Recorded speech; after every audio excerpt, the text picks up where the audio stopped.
In topic 10, we're starting to look at now that we have some idea of how we measure macroeconomic performance through things like GDP, unemployment, and inflation. And then we have an understanding of how policymakers can manipulate that, or not manipulate, but alter that performance using fiscal policy and monetary policy. Now let's look at the question that really starts modern economic thought, and that is, why are countries different? Why are some countries performing so much worse or so much better than others? So, these are the outlines as followed from the chapter.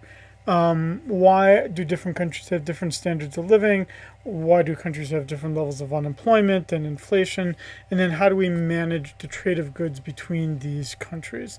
That's kind of what we're going to work on here. Hey, look at this. I'm just reading this part of this for the first time here. That would look like a job fair at the Blaisdell if I had to, or maybe a high school. Hawaii Green Jobs Initiative. It could be the Blaisdell. So, what is, in this slide, they're basically asking what is the cause of unemployment? Which is interesting that they pick Hawaii as the picture here. In the sense that even among the states within the United States as a country, Hawaii used to have one of the lowest levels of unemployment. It now has one of the highest levels of unemployment. And it's caused largely because of the structure of the economy in Hawaii, which is dependent on hospitality and tourism. Now, outside of the healthcare law here in Hawaii, which does require employers to offer more substantial healthcare coverage than on the mainland, for the most part, Hawaii has pretty relaxed labor laws.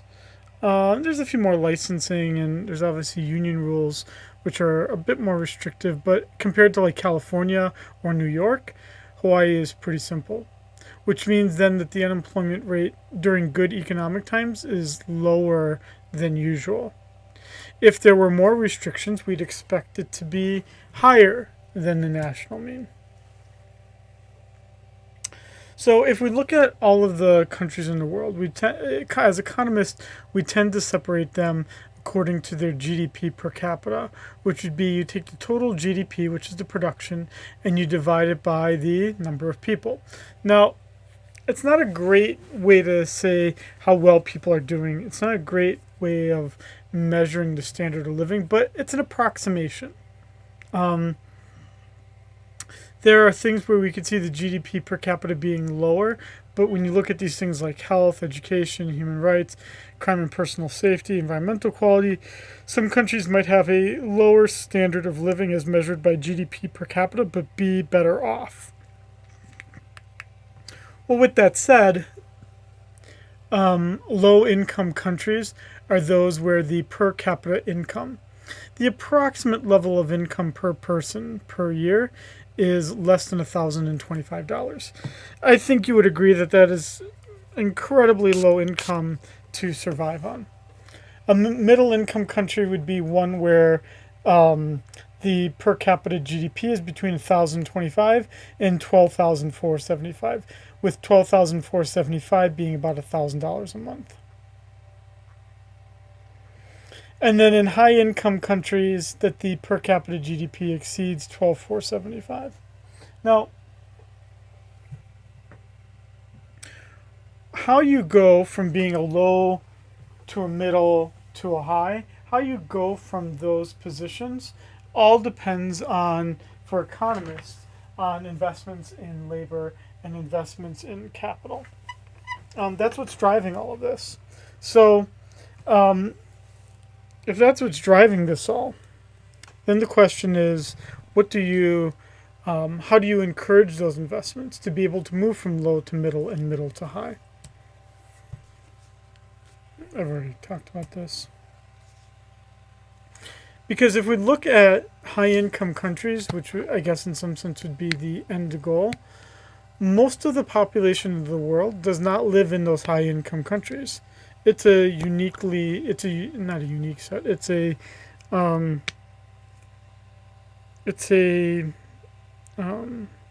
certainly a minority around the world. The majority of the population of the world lives in middle-income countries.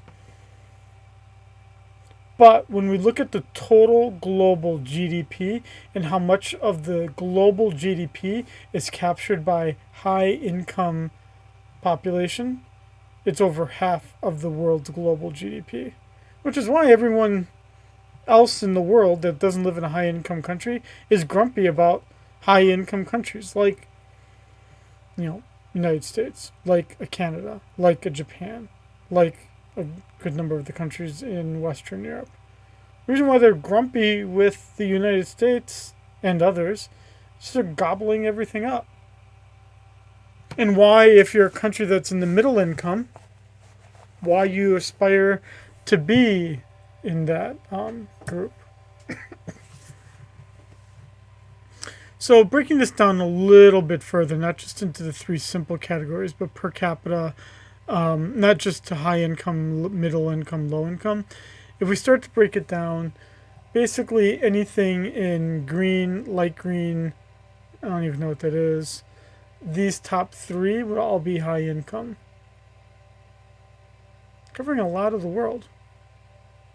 Even Russia at that point, the former Soviet Union, Australia, and parts of South America, Western Europe, United States, Canada. There's certainly imbalance in terms of how this is geographically determined. But I don't want you to think that the environment is causing this. It's not. Why a great deal of sub-Saharan Africa is poor has nothing to do with the fact that it's hot. It doesn't. It's coincidental, if anything. What an economist would argue for why the countries are that you see that are red, dark red, brown, the reason why they are so poor is because they did not make enough investments in capital. Why they didn't make enough investments in capital has to do with civil unrest in the country, political stability in the country, the ability of the country to attract savings from the rest of the world, the population growth rate. All of these things feed into why a country remains poor. And it then becomes the challenge for the leaders in that country to remove those problems in order to become developed. And that's what you start to see here, right? Economic institutions, industrial structure, how old are your people, geography, more so like how close are you to ports, not geography, is it hot? Now, that would be our growth consensus, what I just explained to you. That most of the differences in the income per person, 70% at least, are explained by differences in the physical capital available, savings and investment. Which means that essentially any economist that a country would hire to say what should we do to become bigger would tell you get investments in savings, get investments in capital, any way you know how. Now, what we can also see too is that one other kind of example we see outside of the growth consensus is the East Asian tigers. And with the East Asian tigers, that'd be Taiwan, Singapore, Hong Kong, South Korea. What they were able to do is they were able to grow strong. And they did this by exporting a great deal. And they were able then to merge with or converge with high-income countries that they traded with greatly. That export-led industrialization is a little bit harder to pull off these days as it was well, I guess now at this point, 30 years ago at least, and that's just because the global narrative in terms of a country being able to dump their goods on another country in order to fuel exports has changed. And also the foreign currency environment has changed enough so that the East Asian tigers becomes more of an exception than the rule. Which means that the growth consensus remains the primary way that macroeconomists understand growth is occurring. So how do you do this? How do you get the economy to grow? How do you get those investments in capital? How do you get people to do these things? Well, one of the ways you do it is you do it through public policies. You have fiscal policies that encourage investments. You have monetary policy that's stable and that encourages long-term investment by having a good stable inflation rate and a stable interest rate.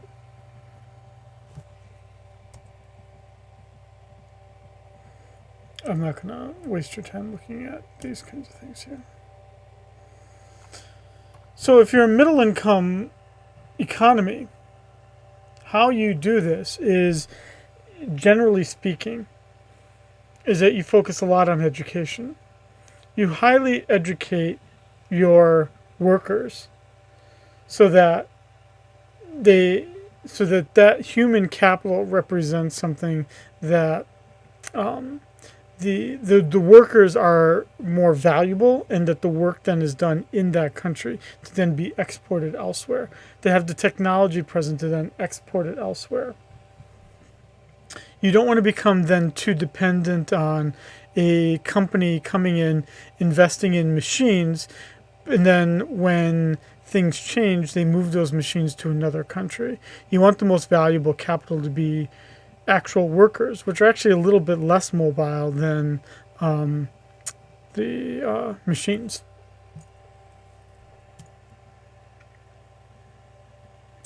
And one of the challenges that's also then faced in countries that are in these middle income economies is that they typically, from their development era, they had a banking and financial sector which was outdated and was restrictive.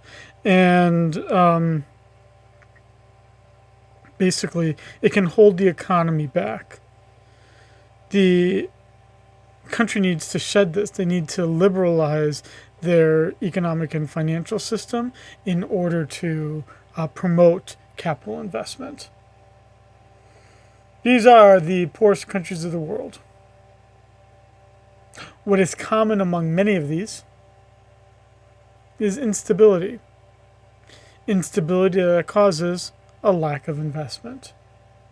Afghanistan, Central African Republic, Eritrea, Burundi, Liberia, Zimbabwe, the Congo, all countries that have internal civil wars, instability, or just unstable financial system and unstable political system. You don't want to do business in these countries if you don't have to. And it becomes unfortunate because it forces those countries to remain poor. And as the country remains poor, it then also then remains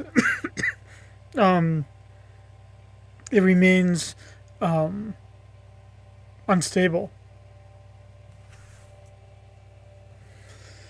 Now, when we look at that stability, we see it in high-income countries. We don't see it in low-income countries. And to be able to improve that, you need to work with the macroeconomic officials to get a stable and consistent policy for inflation and for interest rates. You need stable laws, constitution. You need those things in order to attract investment, to make people think that the rule of law is going to reign true. And if you don't, the people in those countries will remain poor, as they are in this pretty sad looking picture.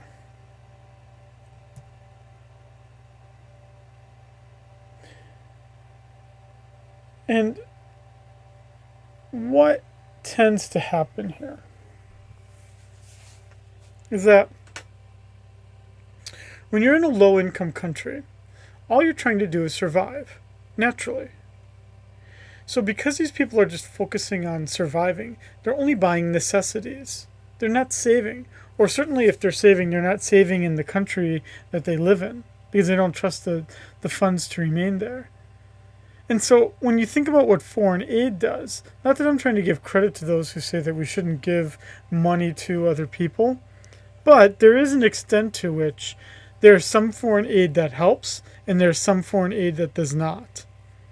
We might think that foreign aid that helps more would be something like the Peace Corps or, entrepreneurs or, something where you're helping build the infrastructure in that economy. You're helping promote stability. You're not necessarily helping the economy prosper when you just give food.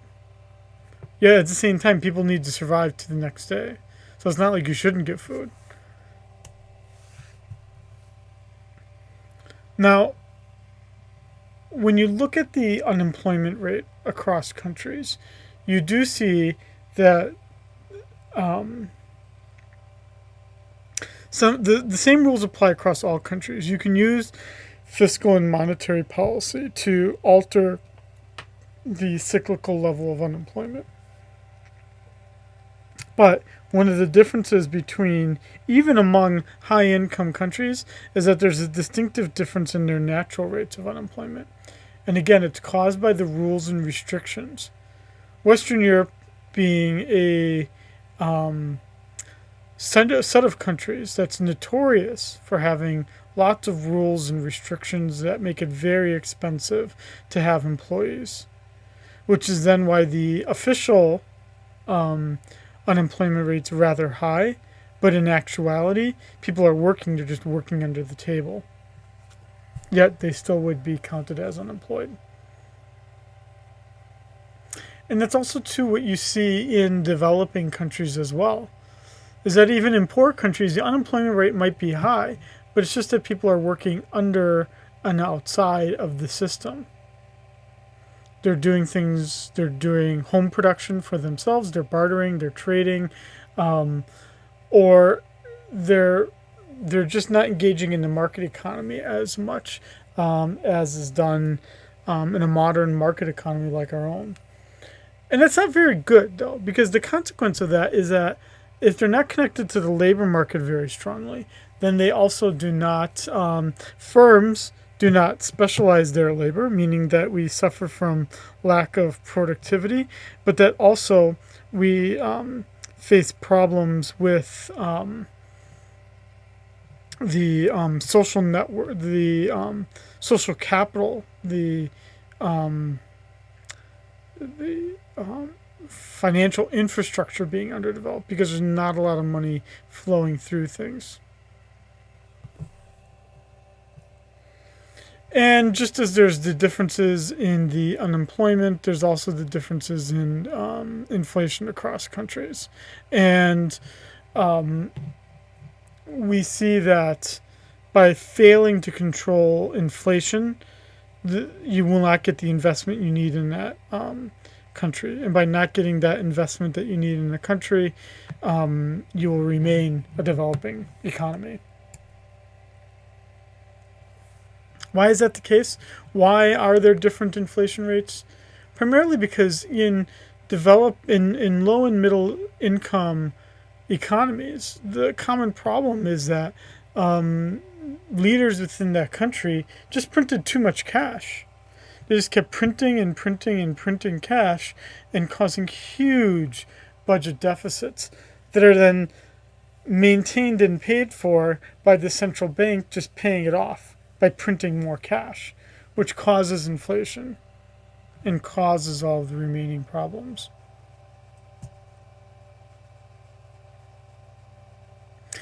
And then one of the other things that a low and middle income country can do, as difficult as it is, they need to just reduce the barriers to trade. They need to encourage the production done in their own country to appeal to whatever their comparative advantage is. And then trade for the other goods. Again, it's going to cause one problem. It's going to mean that you're going to have unemployed people in certain affected industries, but you need to compensate for that. You need to go over that. You need to reduce it as far as you can, but you need to kind of inform the population that this is needed in order for there to be long-term economic growth. And again, it's going to be tough to do, but it needs to be done.